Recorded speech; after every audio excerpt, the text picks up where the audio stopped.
Hello students, welcome to our channel Study Galaxy. From today we are going to start our class 12 NCERT Biology Chapter 1 Sexual Reproduction in Flowering Plants.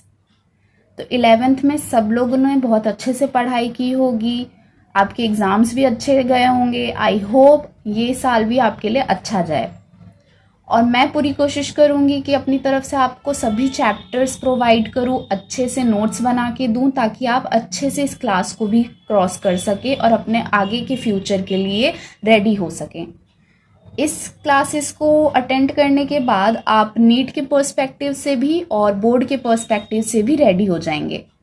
हाँ, इस videos को देखने के अलावा आपको खुद की भी प्रिपरेशन करनी होगी, बट मैं ट्राई करूँगी कि सभी कॉन्सेप्ट्स को क्लियर कर सकूँ। अगर आप लोगों को कोई डाउट होगा, कन्फ्यूजन होगा तो कमेंट में ज़रूर बताना। मैं कोशिश करूँगी सभी को रिप्लाई कर सकूँ और अगर डाउट सेम हुए या ज़्यादा हुए तो एक सेपरेट वीडियो ज़रूर बन जाएगी। तो आप लोग अच्छे से एंजॉय कीजिएगा और एंड तक देखना, और सबसे इम्पॉर्टेंट बात अपने दोस्तों के साथ ज़रूर शेयर करना। बहुत इंपॉर्टेंट चैप्टर्स हैं, सारे कॉन्सेप्ट्स क्लियर होंगे, डाउट और कन्फ्यूजन सब दूर हो जाएंगे। तो अपने दोस्तों के साथ ज़्यादा से ज़्यादा शेयर कीजिएगा। वीडियो को एंड तक देखना, बने रहना और अपने पॉइंट ऑफ व्यूज़ को कमेंट में ज़रूर बताना। चैनल को सब्सक्राइब कर लेना, वीडियो को लाइक कर देना, शेयर और कमेंट तो आप कर ही देंगे। तो चलिए बिना देरी के आगे बढ़ते हैं अपने क्लास 12 के चैप्टर 1 से। Let's get started. सबसे पहले क्लास 12 के बायोलॉजी के एनसीईआरटी बुक में हमारे पास कुछ यूनिट्स हैं, जिसमें से सबसे पहला यूनिट है रिप्रोडक्शन। रिप्रोडक्शन के अंदर हमारे पास 3 चैप्टर्स आते हैं। First is sexual reproduction in flowering plants, second is human reproduction and then reproductive health. आज हम लोग सेक्सुअल रिप्रोडक्शन से स्टार्ट कर रहे हैं, तो इसको अच्छे से देखिएगा और समझने की कोशिश कीजिएगा। चैनल को सब्सक्राइब कर दीजिएगा ताकि और ऐसी वीडियोस आप तक टाइमली पहुंच सके। तो आगे बढ़ते हैं अपने फर्स्ट चैप्टर के साथ। एनसीईआरटी की बुक खोल लीजिएगा ताकि सभी चीज़ों को आप, इम्पोर्टेंट चीज़ों को अंडरलाइन कर सकें और साथ ही नोट्स बना सकें। एनसीईआरटी की बुक में सबसे फर्स्ट पेज पे हमारे पास पंचनन महेश्वरी जी के बारे में एक पैराग्राफ दिया हुआ है। बोर्ड के पर्सपेक्टिव से शायद ये नहीं आए, बट नीट या एंट्रेंस एग्जाम में क्वेश्चन बन सकता है। इनका जन्म 1904 नवंबर में राजस्थान के जयपुर में हुआ। ये बहुत ही बड़े बोटेनिस्ट हैं और इन्होंने टेस्ट ट्यूब फर्टिलाइजेशन और इंट्रा ओवेरियन पॉलिनेशन पे काम किया। इन्होंने काफ़ी अच्छी खोजें की, इनकी बुक्स बनी और काफ़ी पॉपुलर हैं। आप ऐसे ही हर चैप्टर के फर्स्ट पेज में जो साइंटिस्ट गिवन होंगे उनके बारे में ओवरव्यू ले लेना, एक बार पढ़ लेना अगर आप नीट या किसी बड़े एग्जाम की तैयारी कर रहे हो तो ये तो हमारे साइंटिस्ट के बारे में था। अब हम मेन चैप्टर्स पे आते हैं अपने। तो हमारे चैप्टर का नाम ही है sexual reproduction in flowering plants. तो पहले हम अपने चैप्टर के नेम को समझते हैं ताकि आगे इजी होगा। सबसे पहले रिप्रोडक्शन यूनिट ही हमारा रिप्रोडक्शन है। अब रिप्रोडक्शन का मतलब तो आप सबको पता ही है। इसमें हमारे पास 2 टाइप होते हैं, असेक्सुअल और सेक्सुअल। मैं ये उम्मीद लगा के चल रही हूँ कि आप सब ये सब 11th में और प्रीवियस क्लासेस में पढ़ के आए होंगे। सेक्सुअल रिप्रोडक्शन जो कि हम पढ़ने वाले हैं डिटेल में, और असेक्सुअल जो हम पढ़ के आ चुके हैं। असेक्सुअल में हमारे पास binary fusion, multiple fusion, fragmentation, regeneration, vegetative propagation और बर्डिंग आता है। मैं इसको अभी डिटेल में नहीं बताऊंगी। अगर आपको ना समझ आ रहा हो या आपको इसके ऊपर चाहिए तो मैं शॉर्ट बना दूंगी एक, या तो अलग से वीडियो में कवर कर लेंगे। जो भी हमारा डाउट वीडियो होगा आप कमेंट में बता देना। अदरवाइज इसका एक लाइन का डेफिनेशन है और इसको अगर आपने अच्छे से प्रीवियस क्लासेस में पढ़ा होगा तो क्लियर होगा। और वैसे भी इस साल या बोर्ड के पर्सपेक्टिव से हमारा मेन सेक्सुअल रिप्रोडक्शन है जो हम पढ़ने वाले हैं। तो अब हमने रिप्रोडक्शन का मतलब तो समझ लिया। अब हम लोग आते हैं अपने फ्लावर पे। तो sexual reproduction in flowering plants में हमारे पास जो पूरा चैप्टर है फ्लावर पे है ऑफ कोर्स। तो हम फ्लावर के स्ट्रक्चर को पहले देखते हैं। आपकी एनसीईआरटी में जो डायग्राम है आप उसको भी ध्यान से देखिएगा और वीडियो में भी ध्यान से देखिए। हमारे पास सबसे पहले एक सेक्सुअल रिप्रोडक्शन में हमें मेल और फीमेल की ज़रूरत होती है। फ्लावर में मेल पार्ट्स जो हैं वो एंथर और फिलामेंट हैं, जिन्हें स्टेमन भी बोलते हैं। अगर एग्जाम में स्टेमन आए तो कंफ्यूज नहीं होना है। और फीमेल में हमारे पास है स्टिग्मा, दिस पार्ट, ये पतली सी लाइन जो स्टिग्मा को ओवरी से जोड़ रही है वो है स्टाइल, और मेन हमारे पास आता है ओवरी। ये हमारा फीमेल पार्ट है तीनों, और इसको पिस्टिल बोलते हैं और साथ में इसे कार्पेल भी बोलते हैं।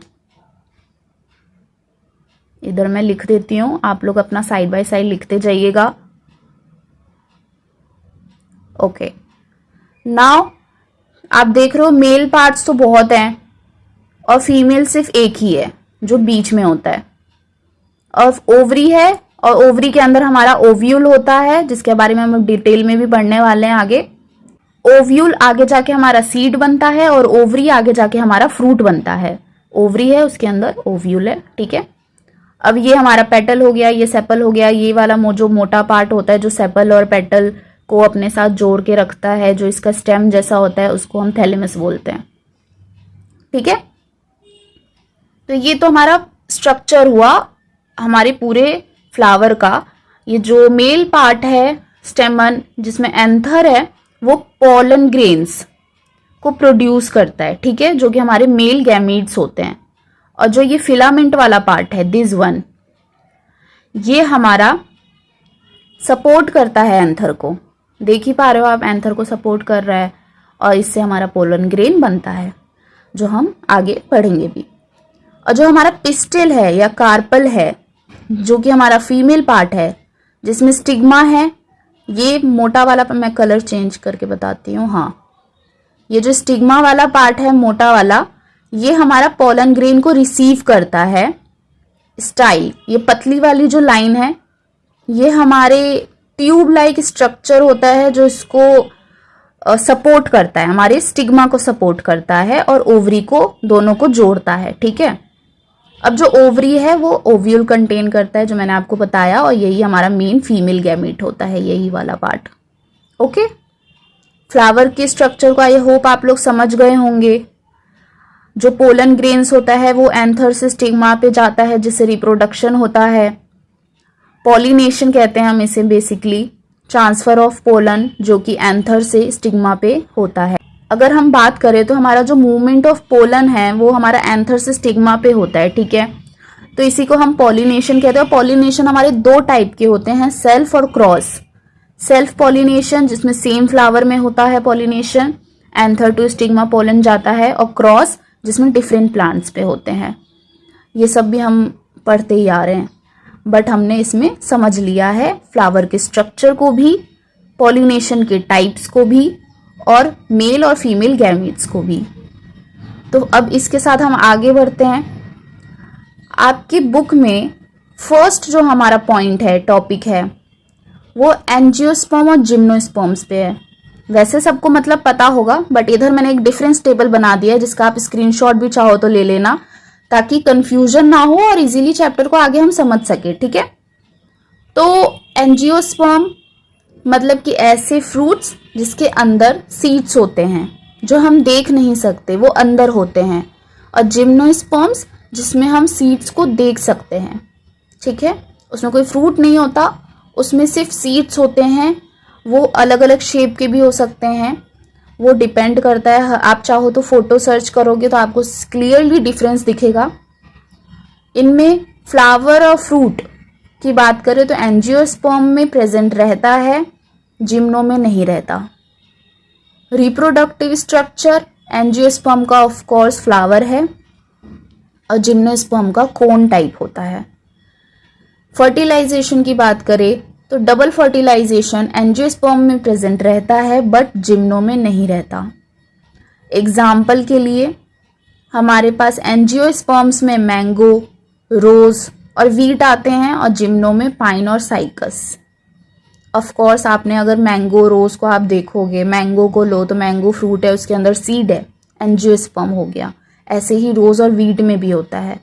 रोज़ हमारा फ्लावर हो गया जो एंजियोस्पर्म में आ गया, ठीक है।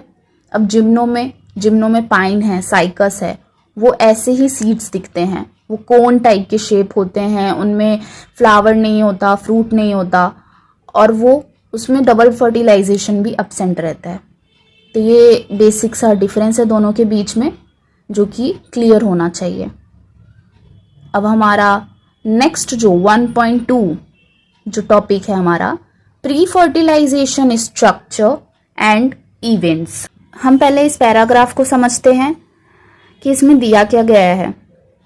इसमें हमें बताया गया है कि जो फ्लावर है काफ़ी चीज़ों पे डिपेंड करता है, प्लांट पे, हॉर्मोन्स पे, एनवायरमेंटल फैक्टर्स पे, जो डिसाइड करते हैं कि एक फ्लावर को एक्चुअल में फ्लावर बनना है या नहीं। जो फ्लोरल प्रिमोर्डियम फॉर्मेशन है, यहाँ पे हमें गिवन है इस वाली लाइन में, फ्लोरल प्रिमोर्डियम, ठीक है।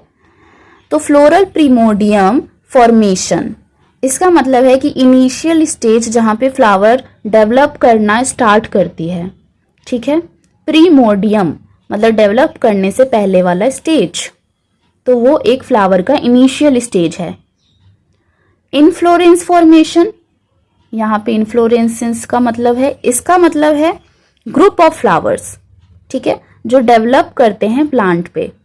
एक प्लांट है, उसमें अगर हम फ्लावर्स का गुच्छा देख रहे हैं, ग्रुप ऑफ फ्लावर्स के देख रहे हैं, तो उसको इनफ्लोरेंसेस कहते हैं। फ्लावर बर्ड से हमारा फ्लावर बनता है, सबको पता है कि हमारे पास छोटे छोटे बर्ड लगे होते हैं प्लांट में, फ्लोरल बर्ड्स ग्रो करते हैं और फिर वो एक कंप्लीट फ्लावर में डेवलप हो जाते हैं, ग्रो करके वो एक पूरा प्लांट में एक सुंदर सा फ्लावर का रूप ले लेता है। और फिर यही आगे जाके एंड्रोइशियम और जिनोइशियम बनते हैं। एंड्रोइशियम मेल पार्ट होता है और जिनोइशियम फीमेल पार्ट होता है। एंड्रोइशियम मतलब कि स्टेमन, जो कि हमारा पोलन प्रोड्यूस करता है, और जिनोशियम जो कि फीमेल पार्ट है, जिसका मतलब है कार्पल, जो हमारा ओव्यूल कंटेन करता है, जिसके अंदर ओवरी होता है, ठीक है।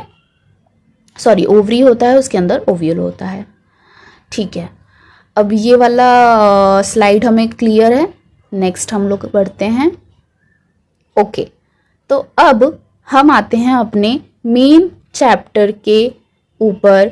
हमने फ्लावर को समझा, रिप्रोडक्शन और उसके टाइप्स को समझा, हमने एंजियोस्पर्म के बारे में समझा, प्री फर्टिलाइजेशन को समझा। अब हम लोग अपने फ्लावर के स्ट्रक्चर के, उसके पार्ट्स को डिटेल में समझेंगे, उसके बारे में समझेंगे, ठीक है। तो इधर हमारे पास ये फिगर है जो कि आपकी एनसीईआरटी बुक से ही ली गई है। उसमें हमारे पास ये एंथर है, this is the anther, okay. ये हमारे पास फिलामेंट है, दिस पार्ट इज फिलामेंट, जो पतली सी लाइन है, और ये हमारे पास एंथर है। एंथर को हम डिटेल में देखें, इसमें हमारे पास पोलन ग्रेन्स होते हैं, पोलन सेक्स होते हैं, लाइन ऑफ डिहेसेंस होते हैं, जो डायग्राम में है। अब इसके बारे में हमें एनसीईआरटी में क्या सब दिया गया है, इसके बारे में क्या सब बताया गया है। तो सबसे पहले हमने ये देखा कि फिलामेंट और एंथर हमारे स्टेमन के पार्ट्स हैं। स्टेमन हमारा मेल गैमीट है, मेल पार्ट है फ्लावर का। अब जो फिलामेंट है वो तो लॉन्ग है, एक थिन लाइन है जो हमारे एंथर को सपोर्ट करता है। और जो एंथर है, टॉप वाला पार्ट है, वो यूजुअली बाइलोब्ड होते हैं, मतलब कि उसमें 2 लॉब्स होते हैं। बाइलोब्ड मतलब 2 लॉब्स हैं, और हर एक लॉब के अंदर 2 थीका है, जिसको डाइथीकस कहते हैं। और एक ग्रूव होता है जो इन्हें सेपरेट करता है 2 लॉब्स, ठीक है। एक ग्रूव होता है जो इन 2 लॉब्स को सेपरेट करता है। तो आप समझ गए, बाइलॉब्ड मतलब 2 lobes, each lobe has 2 theca, जिसको हम डाइथीकस कहते हैं, और ग्रूव इन्हें सेपरेट करता है। अगर हम स्टेमन की बात करें, मतलब ओवरऑल एंथर और फिलामेंट की बात करें, जो कि हमारा मेल पार्ट है, तो नंबर और साइज जो है स्टेमन का, वो डिफरेंट प्लांट का डिफरेंट रहता है, डिपेंड करता है उनका शेप अलग हो सकता है और उनकी एंथर की अटैचमेंट भी अलग हो सकती है। ठीक है, मैंने आपको स्टार्टिंग में उस वाले पैराग्राफ में बताया था कि जो फ्लावर का रिप्रोडक्शन है, प्री फर्टिलाइजेशन है, वो डिपेंड करता है कि वो फ्लावर कैसे बनेगा और कब बनेगा, किस स्ट्रक्चर में, कैसा उसका प्रोसेस रहेगा, वो प्लांट पे, एनवायरमेंटल फैक्टर्स पे और काफ़ी चीज़ों पे डिपेंड करता है। अगर हम इसे और अच्छे से देखते हैं तो हमारे पास ये स्टेमन का तो एंथर और फिलामेंट हो गया, जिसे स्टॉक भी कहते हैं। ये लाइन ऑफ डिहेसेंस हो गया, जो ये बीच की लाइंस है। पोलन ग्रेन्स इसी से होते हैं, इसके अंदर पोलन ग्रेन्स बनते हैं जो कि सेक्स होते हैं, जैसे हम अभी और पढ़ने वाले हैं डिटेल में।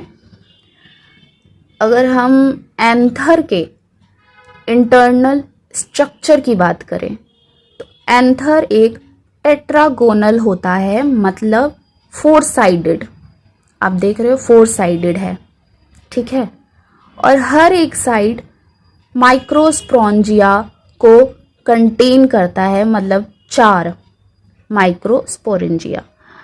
और ये 2 होते हैं हर एक लॉब में, ठीक है। मतलब ये पूरा एक लॉब हुआ और ये पूरा एक लॉब हुआ, इसके अंदर ये 2 हो गए और पार्ट में डिवाइड। तो ये हो गया हमारा, ये हो गए 4 हो गए और इन चारों के अंदर हमारे पास माइक्रोस्पोरेंजिया होता है। अगर हम इसको डिटेल में देखते हैं, दिस डायग्राम आपकी बुक में भी है, आप उसको साथ ही देखते जाइए और इम्पॉर्टेंट लाइंस को अंडरलाइन करते जाइए। जो माइक्रोस्पोरेंजिया का फंक्शन होता है, अगर हम उसकी बात करें कि मतलब ये क्या है, क्या फंक्शन क्या है इसका, तो माइक्रोस्पोरेंजिया डेवलप करता है पोलन सेक्स में। ये माइक्रोस्पोरेंजिया हैं वो और डेवलप करेंगे, ग्रो करेंगे और वो एक पोलन सेक्स बनेंगे, ठीक है।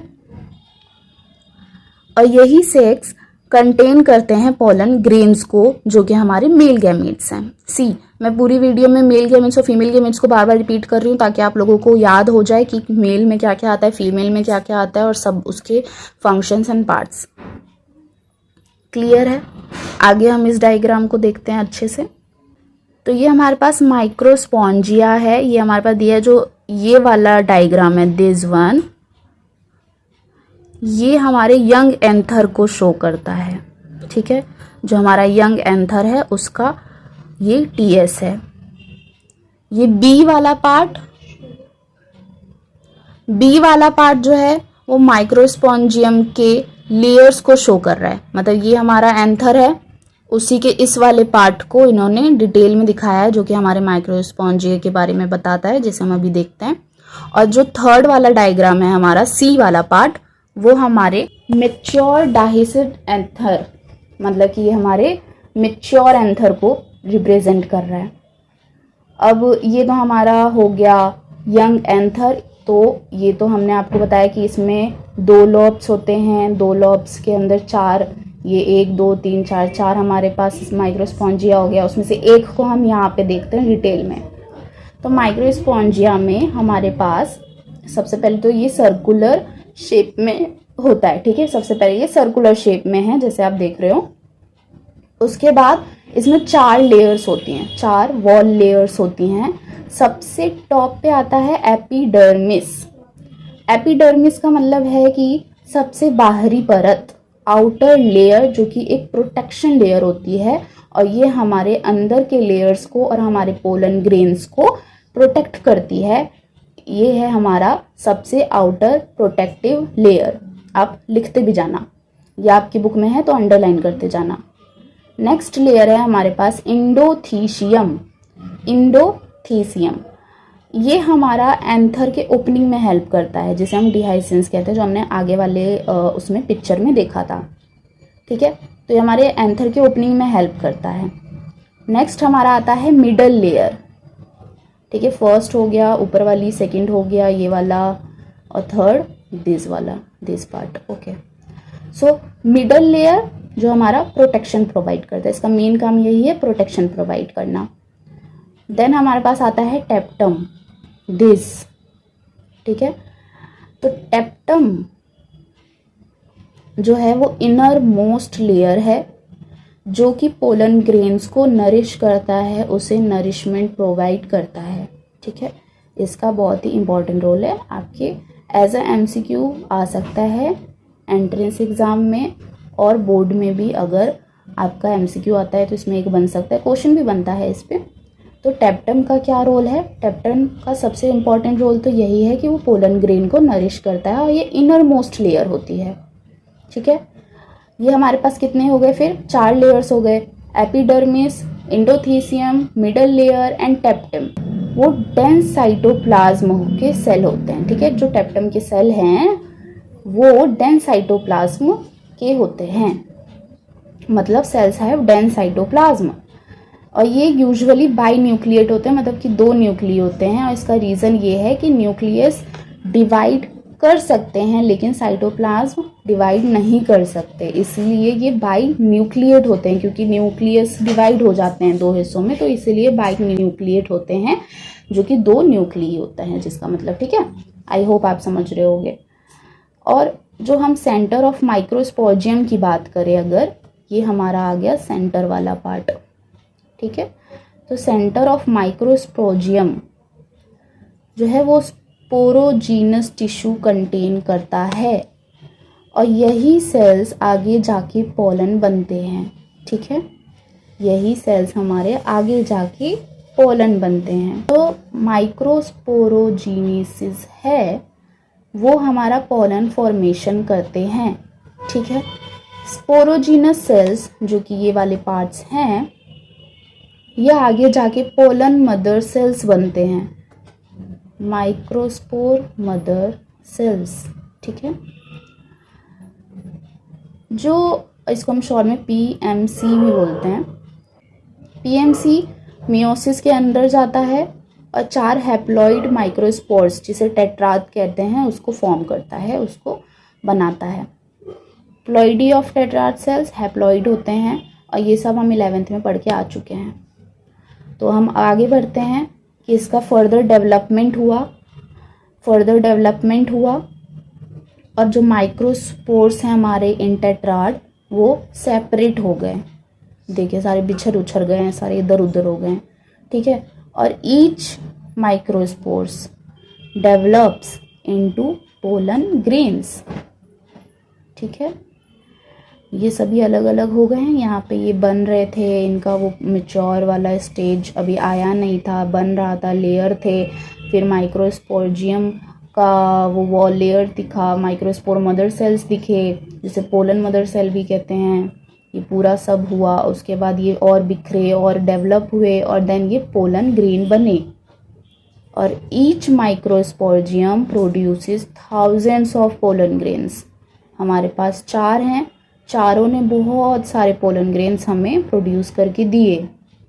तो ये हमारा डायग्राम है। डायग्राम को आप समझ गए होंगे। फर्स्ट वाला हमें एक एंथर के बारे में दिखा रहा है कि एंथर को क्लोज से देखे तो ऐसा दिखता है। उसके अंदर हमारे पास 4 माइक्रोस्पोर्जियम हैं। एक को हमने डिटेल में देखा जिस पे हमें 4 लेयर दिखी, एपिडर्मिस, एंडोथीसियम, मिडल लेयर और टेप्टम। टेप्टम हमारा पोलन्स को नरिश करने में हेल्प करता है। नेक्स्ट हमने माइक्रोस्पोर मदर सेल्स देखे, जो बीच वाला पार्ट है, जो कि बहुत इम्पॉर्टेंट है। क्यों इम्पॉर्टेंट है? क्योंकि sporogenous sales become pollen mother cells. ठीक है, और यही हमारे पोलन ग्रेन्स को बनाता है, पोलन ग्रेन्स में डेवलप होते हैं। अब इसको हमने और डिटेल में देखा, डेवलप हुए ये, और हमारे चारों माइक्रोस्पोरेंजियम ने हमें बहुत सारे पोलन ग्रेन्स दिए। वही पोलन ग्रेन्स हमारे रिप्रोडक्शन में आगे जाके काम आता है। ठीक है, तो ये वाला पार्ट क्लियर हो गया होगा, ये पूरा डायग्राम आई होप क्लियर होगा आप लोगों को। नेक्स्ट हम लोग आगे बढ़ते हैं। तो हमारा माइक्रोस्पोरेंजियम वाला पार्ट भी हो गया, स्टेमन को भी समझा, पूरे हमने एंथर को, फिलामेंट के डायग्राम को, उन सबको देखा। अब हम लोग पोलन ग्रेन के बारे में समझेंगे कि पोलन ग्रेन क्या है और वो कैसे ग्रो करता है, डेवलप करता है और रिप्रोडक्शन में कैसे हेल्पफुल है। ठीक है, तो पोलन ग्रेन्स हमारे मेल गैमेटोफाइट हैं, पता है सबको, मेल पार्ट है ये रिप्रोडक्शन का। जो पोलन ग्रेन है वो येलो पाउडर की तरह दिखता है फ्लावर के ऊपर, ठीक है। Yellow white flower, sorry yellow या वाइट पाउडर की तरह फ्लावर के ऊपर दिखता है, बहुत छोटे छोटे। जब आप उसको देखोगे ना या हाथ में लोगे तो इतना छोटा छोटा होता है, वो आप मसलोगे आराम से वो टूट सकता है या पाउडर जैसा बन सकता है, ठीक है। जैसे कि अगर आपके घर के आसपास फ्लावर्स हों या आपके घर में फ्लावर्स हो, स्पेशली इसमें सबसे अच्छा एग्जांपल होता है हिबिस्कस का, क्योंकि इसमें पोलन ग्रेन्स बहुत अच्छे से दिखते हैं, ठीक है। उसको आप अच्छे से देख सकते हो, पूरे उसको पोलन ग्रेन्स को भी देख सकते हो, एंथर को भी देख सकते हो और फीमेल पार्ट्स को भी देख सकते हो। तो अगर आपके पास घर के आसपास हिबिस्कस का प्लांट है, हिबिस्कस का फ्लावर है, तो उसको ज़रूर एक बार गौर से देखना, उसके पार्ट्स को देखना और उसे आइडेंटिफाई करना कि कौन सा पार्ट फीमेल है, मेल है, या क्या पार्ट क्या शो कर रहा है, ठीक है। और इसका जो साइज़ की अगर हम बात करें तो ये 25 to 50 mm होता है और यूजुअली ये स्फेरिकल शेप का ही होता है, ठीक है। स्फेरिकल ही होता है, आप ज़्यादातर फ्लावर में देखना उसी शेप का आपको दिखेगा। पोलन ग्रेन के स्ट्रक्चर की बात करें तो 2 लेयर्ड वॉल होती है। हम स्ट्रक्चर पे आते हैं, मैं कलर चेंज करती हूँ ताकि आपको और अच्छे से क्लियर हो, ठीक है। ये हमारा स्ट्रक्चर है पूरा, ये हमारा पूरा ओवरऑल स्ट्रक्चर को शो कर रहा है पोलन ग्रेन टेट्राड को। और जो ये हमारे पास 4 पार्ट्स दिए हुए हैं, ये हमारे स्टेजेस, किसके stages? Microspore maturing into a pollen grain. Pollen grain में जो माइक्रोस्पोर है वो मैच्योर होते हैं, पोलन ग्रेन बनते हैं, उनके स्टेजेस को शो कर रहा है, ठीक है। तो ये 2 लेयर्ड वॉल होती हैं। 2 लेयर्ड में हमारे पास एक आता है, जो आउटर लेयर होता है उसको एक्साइन बोलते हैं और इनर लेयर को इंटाइन बोलते हैं। आउटर लेयर को हम एक्साइन बोलते हैं और इनर लेयर को हम इंटाइन बोलते हैं, ठीक है। ये हमारा आउटर लेयर है और ये हमारा इनर लेयर है। अब जो हमारा एक्साइन है वो बना हुआ है स्पोरोपोलिनिन से, जो इसकी आउटर लेयर है एक्साइन बनी हुई है स्पोरोपोलिनिन से, जो कि बहुत ही हार्ड, रेसिस्टेंट और स्ट्रॉन्ग मटेरियल का होता है। स्पोरोपोलिनिन काफ़ी हार्ड होता है और इसका रीज़न ये रहता है कि ये हमारे पोलेंस को हीट, केमिकल और किसी भी तरीके के डैमेज से प्रोटेक्ट करता है। और यही कारण है कि हमारा pollen grain as a fossils preserve रह सकते हैं, क्योंकि इसकी आउटर लेयर एक्साइन जो स्पोरोपोलिनिन की है वो काफ़ी स्ट्रॉन्ग है।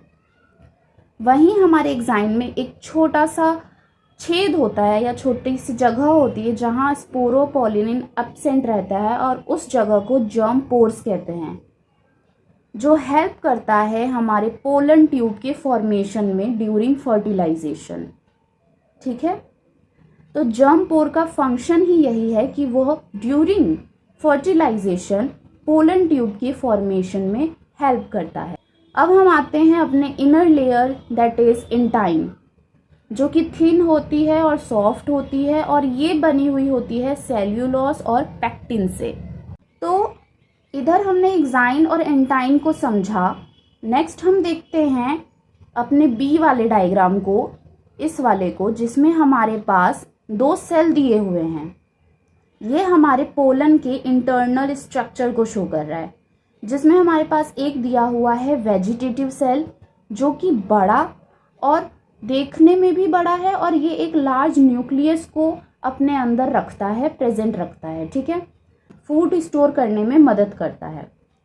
तो वेजिटेटिव सेल बिगेस्ट सेल है इन दोनों के कंपैरिजन में, और साथ ही इसमें एक बड़ा सा न्यूक्लियस है और ये फूड रिजर्व करता है, ठीक है। वहीं नेक्स्ट हमारे पास है generative cell. Generative cell smaller है वेजिटेटिव के कंपैरिजन में, और ये वेजिटेटिव सेल के अंदर फ्लोट करता है और फॉर्म करता है 2 मेल गैमीट्स को। आप साइड बाय साइड लिखते जाओ ताकि कंफ्यूजन ना हो, या फिर अपने एनसीईआरटी बुक में अंडरलाइन करते जाइए।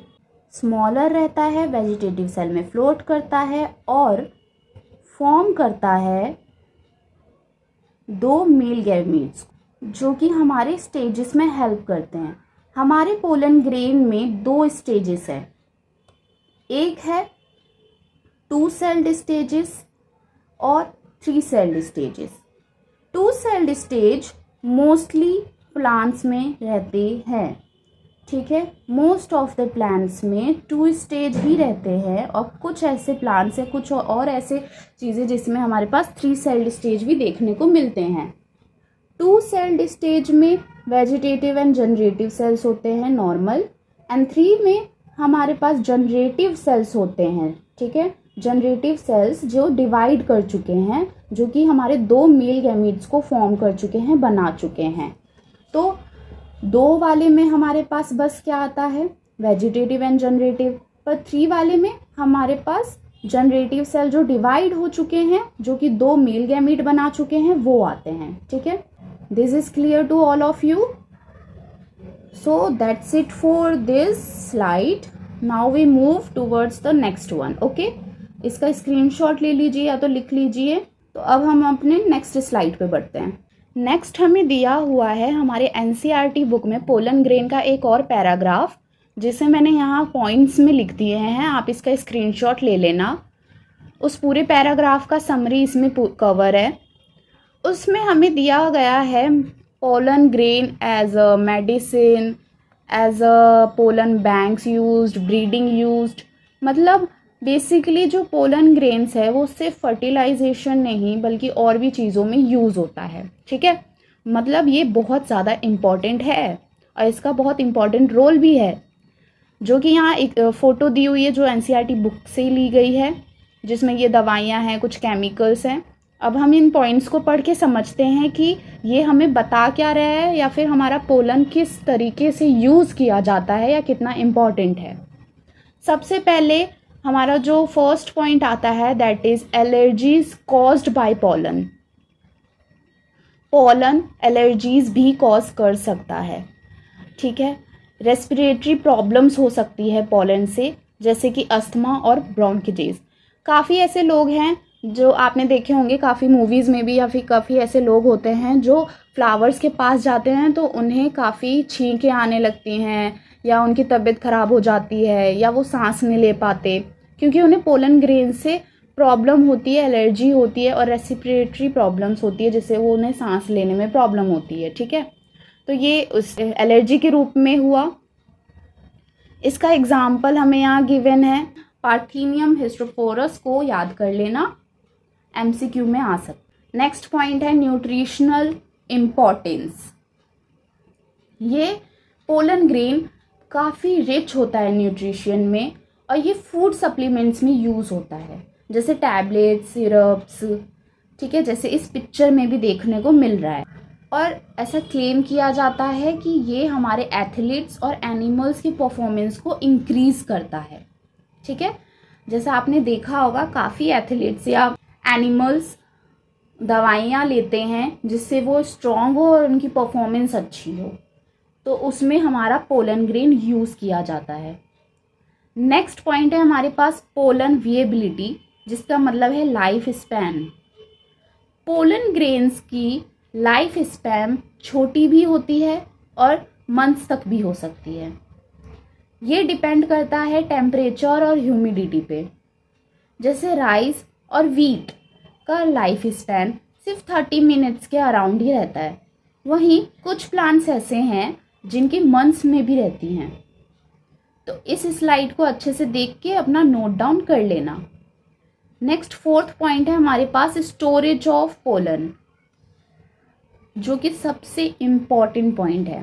पोलन्स को हम -196 डिग्री सेल्सियस तक लिक्विड नाइट्रोजन में स्टोर कर सकते हैं, जो कि हमारे पोलन बैंक्स में स्टोर किए जाते हैं, और ये यूज्ड होते हैं क्रॉप की ब्रीडिंग में, जो कि हमारे फ्यूचर में काम आते। So basically pollen grains allergies cause करती हैं, न्यूट्रिशन में रिच होती हैं, इनकी वाइबिलिटी होती है, मतलब लाइफ स्पैन होती है, और इसे हम लॉन्ग टर्म के लिए स्टोर कर सकते हैं, जो कि ब्रीडिंग में यूज़फुल होती है।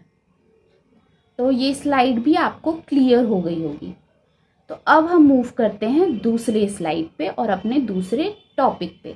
ओके, नेक्स्ट टॉपिक हमें दिया हुआ है 1.2.2 that is the pistil, megasporangium that is ovule and embryo sac, जिसके बारे में अब हम पढ़ने वाले हैं।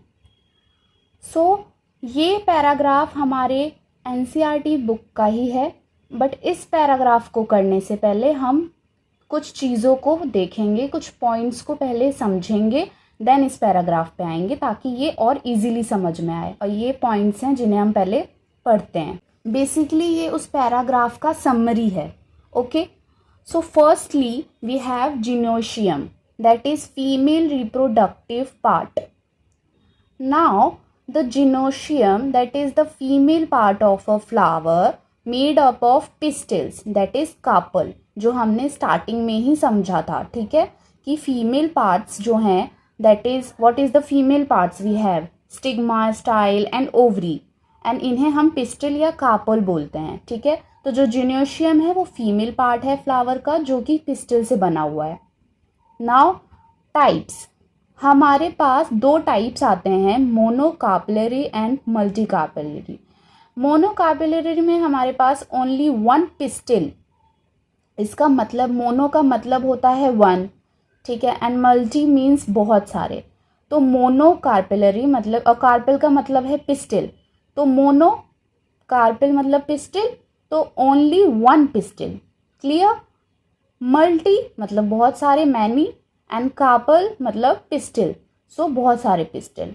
तो हमारे जिनोशियम में दो टाइप्स आते हैं, mono and multi carpellary. Now in multi carpellary we have syncarpus and apocarpus. Syncarpus means pistils are fused, जो हम समझेंगे, और apocarpus means pistils are free. Now इसका मतलब क्या है? देखिए, जो एक फ्लावर होता है उसमें जो पंखुड़ियाँ होती है, कुछ ऐसी सिकुड़ी सी होती है, कुछ फ्री होती हैं, ठीक है, बहुत फैली फैली सी होती हैं, तो उसी का मतलब है सिंकार्पस, मतलब सिंक है वो काफ़ी फ्यूज्ड है, मिली हुई हैं, एक जगह पे है, एंड एपोकार्पस मीन्स फ्री हैं। ठीक है, next we have structure of pistil. Structure of pistil के बारे में हमने बात की थी स्टार्टिंग में ही कि हमारी पिस्टिल मतलब कार्पल में तीन मेन पार्ट्स हैं, that is stigma, style and ovary. Stigma जो कि टॉप पार्ट है, क्या रिसीव करता है? पोलन ग्रेन, जो कि सबसे मेन और इम्पॉर्टेंट पार्ट है एक फर्टिलाइजेशन में। Next we have style, that is long cylinder tube, जो कनेक्ट करता है स्टिग्मा और ओवरी को। ठीक है, बीच का पार्ट है जो स्टिग्मा और ओवरी को कनेक्ट करता था, और ये पोलन ट्यूब का पाथ है। ठीक है, third we have ovary, is swollen base, जो हमारा नीचे में था, जो ओव्यूल कंटेन करता था। ओव्यूल बाद में हमारा सीड बन जाता था और ओवरी फ्रूट बनता था, जो हमने स्टार्टिंग के ही स्लाइड में समझा था। ठीक है, अब inside the ovary, third we have inside the ovary. Ovary has a cavity called locule. Ovary के अंदर कैविटी होती है जिसे लोक्यूल कहते हैं, और लोक्यूल के अंदर भी एक चीज़ होती है जिसे हम प्लेसेंटा कहते हैं। प्लेसेंटा मतलब कि टिश्यू जहाँ ओव्यूल्स अटैच्ड होती हैं। ठीक है, inside locule is placenta, tissue where ovules are attached. इसको हम और डायग्राम से समझेंगे। नाउ वी हैव ओव्यूल, ठीक है, जो कि हमारा बाद में जाके सीड बनता है, जो हमने स्टार्टिंग में समझा था, जिसे मेगास्पोरेंजियम भी कहते हैं। आगे के चैप्टर्स में या पॉइंट्स में, नोट्स में हम लोग ओव्यूल ना बोलकर मेगास्पोरेंजियम ही यूज़ करते हैं। ठीक है, now ovules arise from placenta. जो ओव्यूल्स हैं वो प्लेसेंटा से बनती। प्लेसेंटा कहाँ पे है? लोक्यूल में, और लोक्यूल कहाँ है? ओवरी में। ठीक है, सो बेसिकली ओव्यूल कहाँ हुआ? ओवरी के अंदर हुआ। ठीक है, तो ovules arise from placenta. Now it also called megasporangium, जो हमने यहाँ पे पढ़ा, और आगे भी हम यही वर्ड यूज़ करने वाले हैं। नंबर ऑफ ओव्यूल्स की बात करें तो वन ओव्यूल मतलब कि वीट, पैडी, मैंगो और ऐसे काफ़ी फ्रूट्स होते हैं जिसमें एक ही सीड होता है। ठीक है, सिंगल सीड कंटेन करते हैं, उसे हम वन ओव्यूल कहते हैं। और मैनी ओव्यूल्स में जैसे पपाया, वाटरमेलन, ऑर्चिड्स और भी बहुत सारे ऐसे फ्रूट्स होते हैं जिसके अंदर बहुत सारे सीड्स होते हैं, तो वो मैनी ओव्यूल्स हो गए। ठीक है, और यही ओव्यूल्स बाद में जाके सीड बनते हैं, ठीक है। Now fifth point we have embryo sac. Embryo sac जो कि हमारा ओव्यूल के अंदर प्रेजेंट रहते हैं, ठीक है। ये हमारे फीमेल गैमीटोफाइट हैं जो कि एग सेल्स को फर्टिलाइजेशन के लिए कंटेन करते हैं। एग सेल्स फर्टिलाइजेशन के लिए जाते हैं जो फीमेल गैमीटोफाइट कंटेन करते हैं और ओव्यूल के अंदर प्रेजेंट रहते हैं, ठीक है। यहाँ एक ये फ्लो चार्ट बोलो या एक सीरीज़ बोलो या फिर एक ऑर्डर बोलो, इसको अगर आप समझ गए तो इजी हो जाएगा आगे पढ़ना, ठीक है। जिनियोशियम हमने स्टार्टिंग में देखा, फीमेल रिप्रोडक्टिव पार्ट है जिसमें हमारे पास नेक्स्ट पिस्टिल आता है। पिस्टिल मतलब हमारे फीमेल के जो भी कार्पल्स हैं, पार्ट्स हैं, ठीक है, 3 है, स्टिग्मा, स्टाइल एंड ओवरी। उसके अंदर ओवरी आता है, ओवरी के अंदर ओव्यूल आता है जो बाद में सीड बनता है जिसे मेगास्पोरेंजियम बोलते हैं। एम्ब्रियो सैक बनाता है जिससे एग बनता है, ठीक है। तो ये पूरा हमारा ऑर्डर हुआ इस फ्लावर के पार्ट को, इस फीमेल रिप्रोडक्शन वाले पार्ट को समझने का, ठीक है। हमने मेल वाले को समझ लिया था, हमने सारे पॉइंट्स को कवर कर लिए थे, स्टेमन को समझ लिया था और उसके स्ट्रक्चर को भी।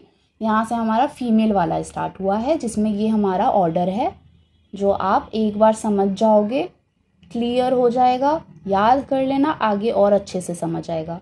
ये फ्लो चार्ट समझ आ गया होगा, ये पॉइंट्स क्लियर हो गए होंगे। तो अब हम एक बार पैराग्राफ रीड करेंगे, पॉइंट्स कवर हो जाएंगे और अच्छे से क्लैरिटी मिलेगी। तो हम अब आते हैं अपने पैराग्राफ पे। So the pistil, megasporangium that is ovule and embryo sac. The gynoecium represents the female reproductive part of the flower. The gynoecium may consist of single pistil that is monocarpellary or may have the more than one pistil that is multicarpellary. When there are more than one, the pistils may be fused together, so it is called syncarpous, and if it is free, it's called apocarpous. Okay, हमने पीछे देखा था। Now each pistil has 3 parts. अच्छा, हम figure को भी देखते हैं। Stigma, style, ovary, this is the thalamus, ये फीमेल रिप्रोडक्टिव पार्ट का स्ट्रक्चर। बी में हमें दिखाया है स्टिग्मा को और क्लोजअप से, जिसके नीचे ये सिनकार्पस ओवरी है। सिनकार्पस क्या था हमारा, फ्यूज्ड, और फ्री वाला क्या था, एपोकार्पस। ओके, सी वाला डायग्राम हमें कार्पल्स शो कर रहा है। ये हमारा ओव्यूल का स्ट्रक्चर है जो क्लोजअप से दिखाया गया है। इसमें ये बहुत सारे पार्ट्स हैं, उसे हमें फ़िलहाल नहीं करना, ठीक है। तो हम पैराग्राफ पे चलते हैं।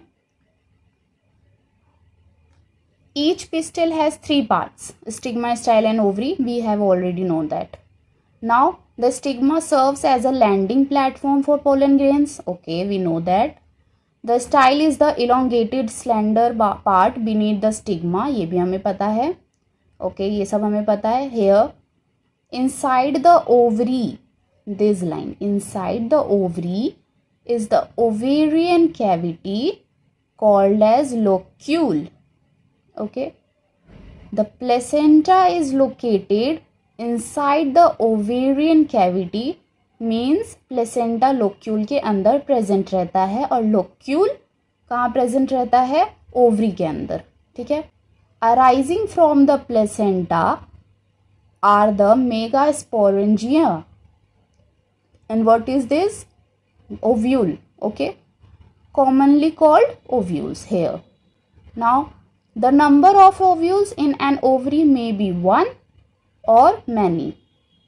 1 मतलब जहाँ एक सीड्स हों, काफ़ी फ्रूट्स में, ज़्यादातर फ्रूट्स में एक सीड होते हैं, और मैनी जैसे वाटरमेलन्स एंड पपायाज जिसमें बहुत सारे सीड्स होते हैं, ठीक है। ये वाला पैराग्राफ क्लियर हो गया होगा आप लोगों को, डायग्राम क्लियर हो गया होगा और ये पॉइंट्स भी क्लियर हो गए होंगे। तो अब हम नेक्स्ट टॉपिक पे चलते हैं। अब हम मेगास्पोरेंजियम को और अच्छे से और डिटेल से समझते हैं। मेगास्पोरेंजियम मतलब कि ओव्यूल, जो कि हमारा फीमेल स्ट्रक्चर है। ओवरी के अंदर ये प्लेसेंटा की मदद से अटैच्ड रहता है और बाद में डेवलप करके सीड बनता है फर्टिलाइजेशन के बाद, ओव्यूल मतलब megasporangium, that is female structure, it is attached to placenta inside the ovary. Ovary के अंदर प्लेसेंटा से अटैच्ड रहता है और डेवलप करता है सीड में, कब? After fertilization. Part of ovule की बात करें, आप डायग्राम में भी देखते रहना और साथ ही साथ पैराग्राफ में भी अपनी एनसीईआरटी की बुक में और नोट्स बनाते रहना। पार्ट्स ऑफ ओव्यूल में हमारे पास सबसे पहले आता है फ्यूनिकल, मतलब ये एक स्टॉक है जो कि ओव्यूल को प्लेसेंटा से अटैच करती है। ठीक है, एक लाइन है जो कि ओव्यूल को प्लेसेंटा से अटैच करती है, उसी स्टॉक को फ्यूनिकल कहते हैं। नेक्स्ट वी हैव हीलियम, जो कि पॉइंट है जहां पे ओव्यूल फ्यूनिकल से ज्वाइन होता है। ठीक है, it is the point where ovule joins funicle. Funicle क्या था? जो प्लेसेंटा और ओव्यूल को अटैच करता था, स्टॉक था वो एक। और हीलम क्या है? जो ओव्यूल और फ्यूनिकल को ज्वाइन करवाता है, वो पॉइंट है। ठीक है, third we have integuments. Integuments, it is the protective layer. ठीक है, ये एक या दो होती हैं अराउंड द ओव्यूल, ओव्यूल के अराउंड होती है, जो कि आप डायग्राम में भी देख रहे हो।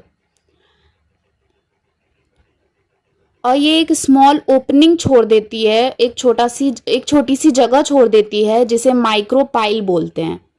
ठीक है, तो इंटीग्यूमेंट्स क्या है? प्रोटेक्टिव लेयर्स है, जो एक या दो होती है, ओव्यूल के अराउंड होती है, छोटी सी जगह छोड़ देती है, जिसे माइक्रोपाइल बोलते हैं। ठीक है, फोर्थ वी हैव माइक्रोपाइल। अब माइक्रोपाइल क्या है वो हमने ऊपर देखा कि छोटी सी जगह जो इंटीग्यूमेंट्स छोड़ देती है। ठीक है, पर इसका मतलब है क्या? ये क्या है? ये स्मॉल ओपनिंग है, टॉप की तरफ है। और इसका फंक्शन क्या है? ये पोलन ट्यूब का एंट्री पॉइंट होता है, मतलब कि जो पोलन ट्यूब्स हैं ना, वो इसी के थ्रू एंटर करती हैं हमारे ओवरी में। ठीक है, तो माइक्रोपाइल समझ गए। Next we have fifth, that is chalaza. ये अपोजिट एंड होता है माइक्रोपाइल का, और ओव्यूल का बेसल पार्ट होता है, मतलब कि एक चौड़ा पार्ट होता है ओव्यूल का, जो हम देखते हैं, जैसे हमने डायग्राम में भी देखे थे, फ्लावर का जो मोटा पार्ट होता है, opposite end of micropyle he chalaza बोलते हैं उसको। ठीक है, सिक्स्थ वी हैव न्यूक्लियस। ये इनर मास ऑफ सेल्स होता है जो कि फूड स्टोर करता है। ठीक है, और ये न्यूट्रिशन में रिच रहते हैं, क्योंकि यहाँ फूड स्टोर होता है तो ऑफ कोर्स ये न्यूट्रिशन रिच रहेंगे, है ना। और ये इनर मास ऑफ सेल्स होते हैं। Then we have embryo sac. Embryo sac nucleus के अंदर लोकेटेड रहते हैं, अंदर रहते हैं, और ये एक फीमेल गैमीटोफाइट है। एग सेल्स को फर्टिलाइजेशन के लिए ये कंटेन करते हैं अपने अंदर, और यूजुअली एक ही एम्ब्रियो सैक हर ओव्यूल में रहता है। ठीक है, ज़्यादातर देखने को एक मिलता है कि हर एक ओव्यूल के अंदर एक ही एम्ब्रियो सैक रहता है। ओके, अगर हम इसके भी फ्लो की बात करें, अगर हम इसको भी अगर एक ऑर्डर में लगाएं ताकि और इजी समझ आए, तो फर्स्ट वी हैव प्लेसेंटा, उसके अंदर रहता है funicle, then ovule, then nucleus, then embryo sac, and then lastly we have the egg. Okay, this is the order for what? For our female gametophyte or female fertilization process. Okay, I hope this is clear. This diagram is clear. The every point is clear. हम questions करेंगे तो इसको और अच्छे से cover करेंगे। ठीक है, अभी ज़्यादा लेंथी हो जाएगा वीडियो, इसलिए थोड़ा शॉर्ट में ही समझा के रखा है। और आपके पैराग्राफ में भी जो एनसीईआरटी का पैराग्राफ है उसको आप पढ़ोगे तो सभी कुछ क्लियर हो जाएंगी। ठीक है, तो ये वाली स्लाइड भी हमें अब क्लियर है। अब हम बढ़ते हैं अपने नेक्स्ट पॉइंट पे और नेक्स्ट टॉपिक पे, जो इसी का पार्ट है, दैट इज मेगास्पोरेंजिनेसिस। पहले हमने मेगास्पोरेंजियम पढ़ा, that is ovule, and now we study about megasporogenesis. ये क्या है? अब मेगास्पोरोजिनेसिस प्रोसेस है। किस चीज़ का प्रोसेस है? मेगास्पोर्स को फॉर्मेशन, उसको फॉर्म करने का। ठीक है, कहाँ से? मेगास्पोर मदर सेल से, ठीक है, जिसे हम मेगास्पोरोजेनेसिस कहते हैं बेसिक। नाउ जो मेगास्पोरोजेनेसिस है वो ओव्यूल मतलब मेगास्पोरेंजियम के अंदर बनता है, और स्पेसिफिक लोकेशन की बात करें तो माइक्रोपाइल के नियर जो न्यूक्लियस है उसके अंदर ये रहता है, मतलब बनता है, अकर करता है, ठीक है। नाउ मेगास्पोर मदर सेल को हम समझते हैं कि megaspore mother cell that is MMC क्या है? ये एक सिंगल लार्ज सेल है, ठीक है, सिंगल है लेकिन लार्ज सेल है जो कि ओव्यूल के अंदर डेवलप होता है। इसके पास डेंस साइटोप्लाज्म होता है और एक प्रोमिनेंट न्यूक्लियस होता है, ठीक, और ये सेल फॉर्म करता है मेगास्पोर्स को। ओके, नाउ जो हमारा MMC है उसका प्रोसेस क्या है उसको हम देखते हैं। तो MMC यानी मेगास्पोर मदर सेल का सबसे पहला जो प्रोसेस है, स्टेप है, वो है फॉर्मेशन। न्यूक्लियस के अंदर एक सेल है जो MMC बनता है, that is diploid means 2n, and then MMC meiosis के अंडर गो जाता है जहां वो डिवीजन को रिडक्ट करता है, ठीक है। अब अगर कोई पूछे कि मियोसिस इंपॉर्टेंट क्यों है, तो मियोसिस इसलिए इंपॉर्टेंट है क्योंकि जो हमारा क्रोमोसोम नंबर होते हैं उसको 2n से n यानी हैप्लॉइड में रिड्यूस करता है फर्स्ट, एंड सेकेंडली जो क्रोमोसोम नंबर है फर्टिलाइजेशन के बाद उसे मेंटेन करता है, ठीक है। तो इसीलिए मियोसिस काफ़ी इंपॉर्टेंट होता है हमारा इस प्रोसेस में। अब जो मेगास्पोर टेट्राड है, ठीक है, उसका फॉर्मेशन कैसे होता है? स्टेप 3 की अगर हम बात करते हैं तो मेगास्पोर टेट्राड के फॉर्मेशन कैसे होती है? जो मियोसिस है वो 4 हैप्लॉइड मेगास्पोर्स को प्रोड्यूस करती हैं जो कि अरेंज्ड होते हैं ग्रुप में जिसे टेट्राड बोलते हैं। ओके, एंड देन जो टेट्राड होता है जो कि 4 हैं आउट ऑफ 4, केवल एक ही मेगास्पोर सरवाइव करता है। हम मियोसिस की मदद से 4 हैप्लॉइड मेगास्पोर बने, उन्हें ग्रुप में अरेंज किया जो जिसे हमने टेट्राड नाम दिया। अब जो वो टेट्राड है जिसमें 4 हमारे हैप्लॉइड मेगास्पोर्स हैं उसमें से सिर्फ एक ही मेगास्पोर सरवाइव करता है, बाकी सब नहीं कर पाते, ठीक है। और जो 3 बच जाते हैं ना वो डीजनरेट हो जाते हैं, मतलब कि मर जाते हैं, डेथ हो जाती है, डाई कर जाते हैं, ठीक है। और जो फंक्शनल मेगास्पोर बचा उन 4 में से जो एक मेगास्पोर बचा जो सरवाइव कर गया, वही मेगास्पोर आगे जाके एम्ब्रियो सेक को बनाता है। ओके, तो ये इजी सा कॉन्सेप्ट समझ आ गया। इसका भी हम एक फ्लो चार्ट या ऑर्डर बना सकते हैं जिसमें हम MMC दैट इज 2n गया मियोसिस के अंदर जिसकी मदद से वो 4 मेगास्पोर बने। 4 मेगास्पोर्स में से एक सरवाइव किया और 3 नहीं कर पाए, डीजनरेट हो गए, और जो सरवाइव कर गया वही आगे जाके एम्ब्रियो सैक बन गया, ठीक है। इसके बाद हमारा जो नेक्स्ट पॉइंट आता है वो है फीमेल गैमेटोफाइट। ओके, अब हमने ये तो देखा कि ज्यादातर फ्लावरिंग प्लांट्स में मेगास्पोर्स में सिर्फ एक ही है जो कि फंक्शनल रहता है, बाकी 3 डीजनरेट हो जाते हैं, ठीक है। और जो फंक्शनल मेगास्पोर है वही आगे जाके फीमेल गैमेटोफाइट यानी कि एम्ब्रियो सैक बनाता है। ओके, तो इसको हम और थोड़ा डिटेल में समझते हैं, ठीक है। तो अब जो 4 मेगास्पोर्स में से जो एक फंक्शनल मेगास्पोर बचा था जो कि फीमेल गैमेटोफाइट यानी एम्ब्रियो सैक को डेवलप करता था, उसको हम मोनोस्पोरिक डेवलपमेंट बोलते हैं, ठीक है। That is called monosporic development. इसकी अगर हम प्लॉइडी की बात करें जो कि बहुत ही इंपॉर्टेंट है, तो इसमें एक न्यूक्लियस है जो डिप्लॉइड हो जाता है 2n, देन MMC यानी मेगास्पोर मदर सेल जो कि डिप्लॉइड है 2n, and then megaspores haploid हो जाता है, ठीक है, पिछली स्लाइड में देखा था। देन एम्ब्रियो सैक भी हैप्लॉइड यानी n हो जाता है, ठीक है। So nucleus and MMC is diploid, megaspores and embryo sac is haploid. अगर क्वेश्चन आता है तो आप ये कर लेंगे। देन एम्ब्रियोसेक जो है उसका डेवलपमेंट कैसे होता है, वो कैसे बनता है और आगे फ्लावर में हेल्पफुल रहता है, ठीक है, उसको हम देखते हैं। सो सबसे पहले फंक्शनल मेगास्पोर जो था हमारा वो सरवाइव किया, एक ही सरवाइव किया, बाकी 3 डीजनरेट हो गए। वो एक सरवाइव्ड मेगास्पोर डेवलप करना शुरू कर देता है, ठीक है। फर्स्ट स्टेप यही है कि जो फंक्शनल सर्वाइवल वाला मेगास्पोर है वो आगे जाके डेवलप करना शुरू करता है। Then second we have step that is mitotic division, means there is 3 divisions.